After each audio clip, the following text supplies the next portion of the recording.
જય શ્રી કૃષ્ણ. મનીષાબેન, આજ તો બોલો હું શાક લેવા ગઈ તો કંચન માસીને ઘરે ગઈ. મેં કીધું એને મારા પપ્પા રહીશ ને બાજુ કામ જ થાય. મેં મારા પપ્પા ત્યાં ગાડી લઈને વસ્તુ લઈ આવશે. દેશમાં જાય છે, અમે કોણ નથી જતા. અમારે ભાઈ જાવ દુબઈ ફરવા. મને તમારા ભાઈ કે દુબઈ લઈ જાઓ તો મેં વેટા કીધો તો એટલો જ કરી નાખત. તો હું હા તમે જઈશ દુબઈ. અમે નીકળી ધનતેરસ ને દિવસે જ નીકળીશી. તો વિમાનમાં બેહી લઈને પહેલી વાર તે કંચન નાસીને ઘરે ગઈ. મેં મારું દેહમાં જાન બંધરું. તો મેં કીધું મારા પપ્પાના ગામની બાજુમાં જઈ. તો મેં કીધું તમે લેતા જાઓ વસ્તુ. તે કંચન નાસી કે અમારે તો સરકારી બસમાં જવું થોડું કોઈ તો દેવો કે એટલું બધું નહીં. મેં કીધું એટલું બધું બેન ક્યાં હતું.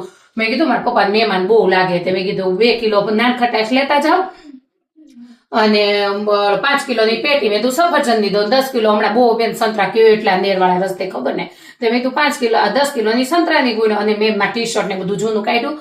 મારા પપ્પા ભાગ્યાની બધા પેન નાખે. તો મેં કીધું આ જૂના ટી શર્ટ ને એવું છે ને. તમે કીધું એક બાજકું એ છે અને 10 કિલો બેન સંતરા હતા, 5 કિલો સફરજન ની પેટી અને 2 કિલો નાન ખટાશ ની પેટી. મેં થોડો ઘરનો નાસ્તો બનાવ્યો છે, ઘૂઘરા ને એવું બધું.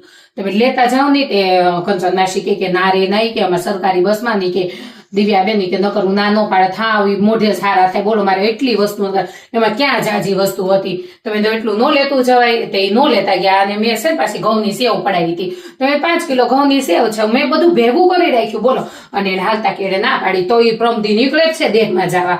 તો હું જા શેરી રે કોઈ દી કહીને ગુમડે ચોપડે કાયમ ન આવે.